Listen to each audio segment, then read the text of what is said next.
26 ایون президенти ҷумҳурии тоҷикистон пешвои миллат муҳтарам Эмомалӣ Раҳмон дар маркази ноҳияи Рӯшон аз рӯи пайкараи асосгузори аввалин давлати тоҷикон шоҳ Исмоили Сомонӣ пардабардорӣ намуданд.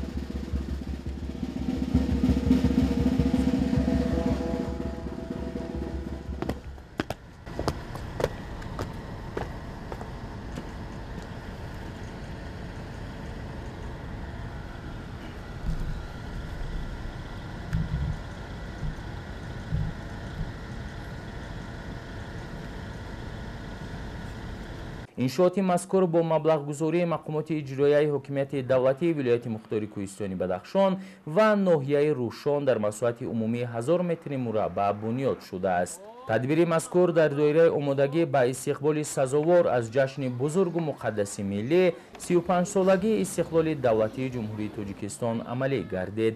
баландии пайкараи шоҳ Исмоили Сомонӣ 7 метр ва зерпояи он 5 метр буда дар майдон 4 тандиси китобҳои пешвои миллат муҳтарам Эмомалӣ Раҳмон, асарҳои безаволи шоҳнома, тоҷикон, Конститутсияи ҷумҳурии Тоҷикистон ва аксҳои қаҳрамонҳои Тоҷикистон гузошта шудааст. қомат афрохтани муҷассамаи бунёдгузори давлати тоҷикон Исмоили Сомонӣ дар маркази ноҳияи Рӯшон ба майдони муқаддасоти миллӣ ҳусни дигар зам намуда шаҳодати ҳифзу нигоҳдории арзишҳои миллӣ ва эҳтиром ба гузаштагон аст.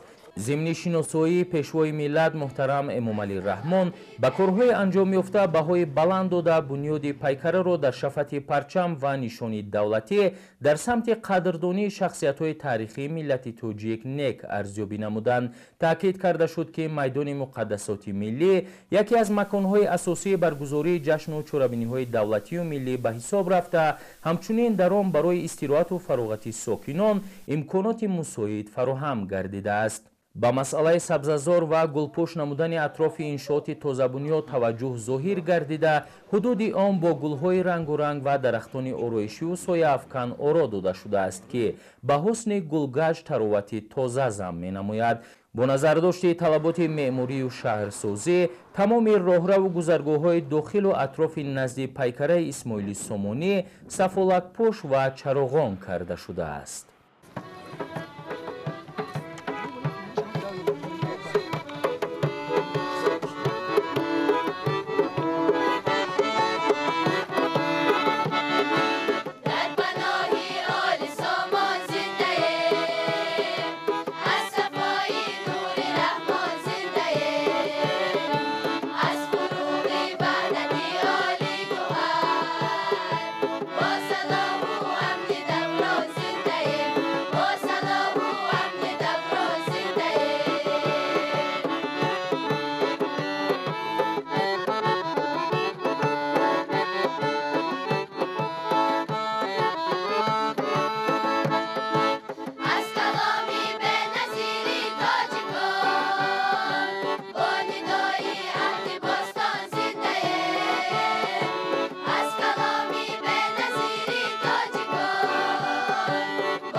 این رویداد تاریخی برای مردم ما رمز پاسداشت گذشته، ارزش‌گذاری به فرهنگ ملی و احترام به هویت تاجیکی می باشد.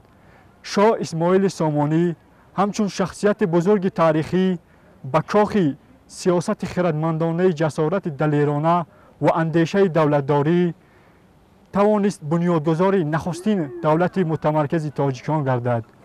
او رمز اتحاد و یگانگی، شکوه و شهامت، دولتداری و احیای فرهنگ ملی بود. گذاشتن این مجسمه نه تنها یک یادگاری مادی است، بلکه عمل و نیت نیک به تاریخ خود رو می آوریم و از سبک وحدت و خودشناسی می گیریم. این پیکره بگذار برای تمام ساکنان نویه و نسل‌های آینده چون رمز پایداری ملت تاجیک، هویت ملی و مهر صداقت به وطن گردد.